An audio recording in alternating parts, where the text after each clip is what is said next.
ด่วนตอนนี้ชาวบ้านและผู้ใจบุญรวมทั้งตุน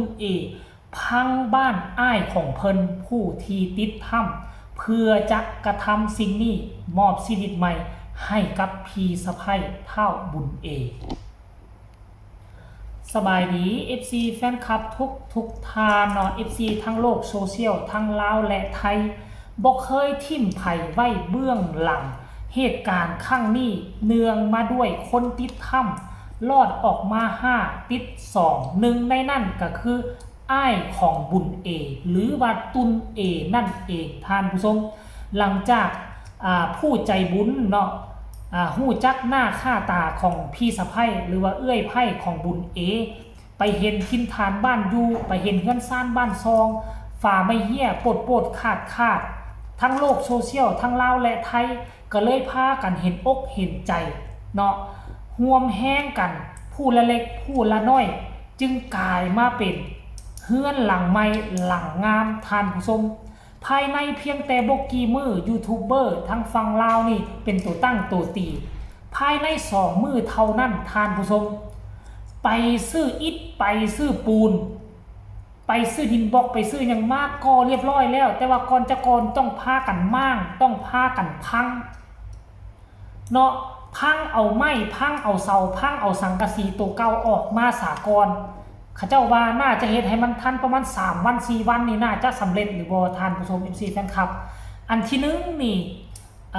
ก็เป็นห่วงเนาะเงินบริจาคที่เอามาให้เพิ่นนี่ก็ห่วยระดับ100 กว่าได้ระดับ100 กว่าแล้วเฮือนฝาไม่เหี้ยเก่าขาดปด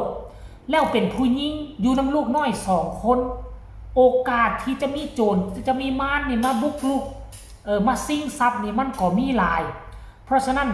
โลกโซเชียลทั้งลาวและไทยจึงเอ็นดูน้องพรเนาะเมียของ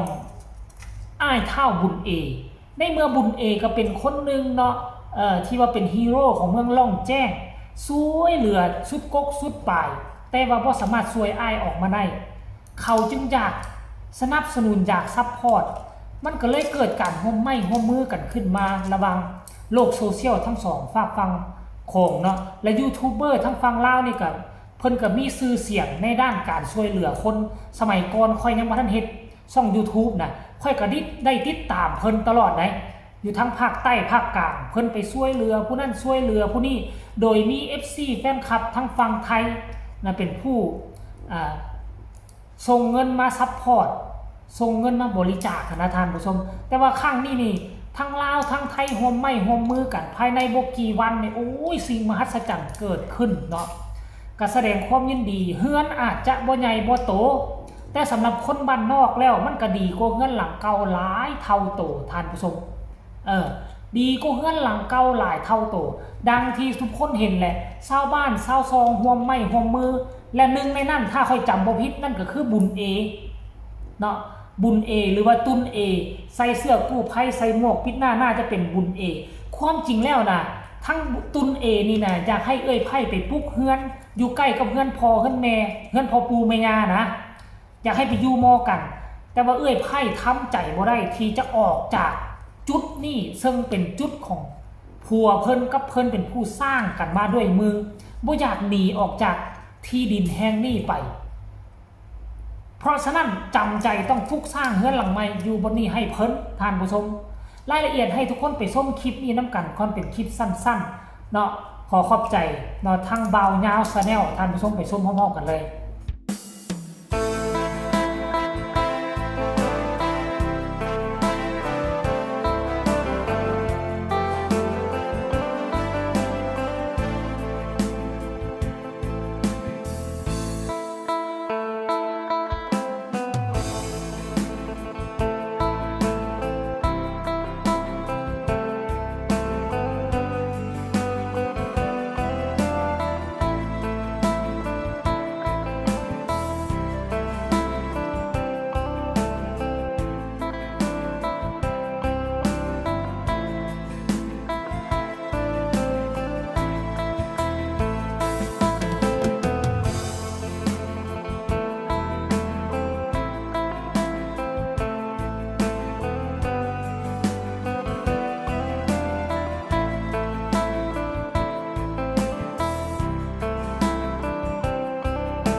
เห็นบ่ล่ะอยู่ในโลกของพวกเฮาในทั่วโลกนี่บ่ว่าจะบ้านใดเมืองใดประเทศใดมีเรื่องให้มันก็จะมีเรื่องดีตามกันมาท่านผู้ชมสิ่งที่เลวให้มันผ่านไปแล้วก็ขอให้มันผ่านไปเฮาเอากลับคืนมาบ่ได้เฮาซุบชีวิตไผก็บ่ได้เรื่องที่มันเกิดขึ้นมาแล้วจะห้องจะให้เสียน้ำตาไปมันก็บ่มีผลประโยชน์พากันมูฟออนสร้างสิ่งดีๆให้กันคันถ้ากรณีว่าบ่มีโลกโซเชียลบ่มีญาติพี่น้องมาให้กำลังใจค่อยเชื่อว่าผู้หญิงคนนี้ชื่อว่าน้องพรนี่แต่ละค่ำคืนคงจะนอนฝ้ายน้ำหูฝ้ายน้ำตาอยู่บ่หยุดบ่หย่อนแน่นอนแต่ว่าโชคดีมีโลกโซเชียลมีกู้ภัยไทยลาวจึงเฮ็ดให้มีโลกโซเชียลทั้งไทยทั้งลาวพากันเข้ามาให้กำลังอกกำลังใจจึงก่อให้เกิดเนาะจึงก่อให้เกิดบ้านหลังใหม่หลังนี้ขึ้นมาท่านผู้ชมต้องขอแสดงความยินดีกับน้องพรหลายๆเด้อสำหรับอีกผู้นึงเนาะท่านผู้ชมน่าจะเป็นอันนาผัวเพิ่นน่าจะซื้อบัตรบ่ที่ติดถ้ำน้ำกันเพิ่นก็ได้เดินทางออกจากเมืองล่องแจ้งแล้วล่ะเนาะเป้าหมายเพิ่นก็คือเมืองภูคูนบ้านผาเก่งไงเมืองภูคูนแขวงหลวงพระบางจังหวัดหลวงพระบางเด้อซึ่งห่างจากไส้สมบูรณ์ห้วยพวกเจ้าว่าห่างไกลเติบใดระยะทางสิมันประมาณ400กิโลเมตรพุ่นว่าทุกคนตอนผัวเพิ่นติดถ้ำเมียเพิ่นยังอยู่หลวงพระบางอยู่ไหนหู้ข่าวว่าผัวติดถ้ำบ่ออกมา 2-3 มื้อบึ้งรถจากหลวงพระบางไปหาเมืองล่องแจ้งระยะทางพวกเจ้าก็ฮู้ทางอยู่ประเทศลาวเป็นจังไดโอ้บ่ให้พันละนาก็ขอให้ทุกคนตั้งมั่นอธิษฐานเนาะทำบุญศีลกินทานสร้างแต่ความดีเนาะเดินไปข้างหน้าอย่าสุยึดติดกับอดีตก็แล้วกัน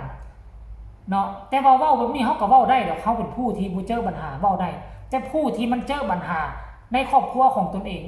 10 ปีก็บ่ลืมท่านผู้ชมแต่ก็ต้องอาศัยสื่อสังคมโซเชียลพี่น้องลาวไทย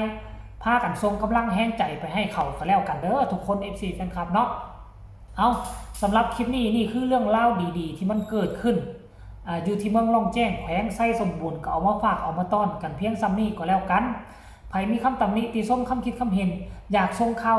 อยากส่งกำลังแห่งใจส่งมาได้ทางใต้คอมเมนต์สุดท้ายนี้ขอลาทานผู้ชมไปเพียงซ้ำนี้ก่อนสบายดี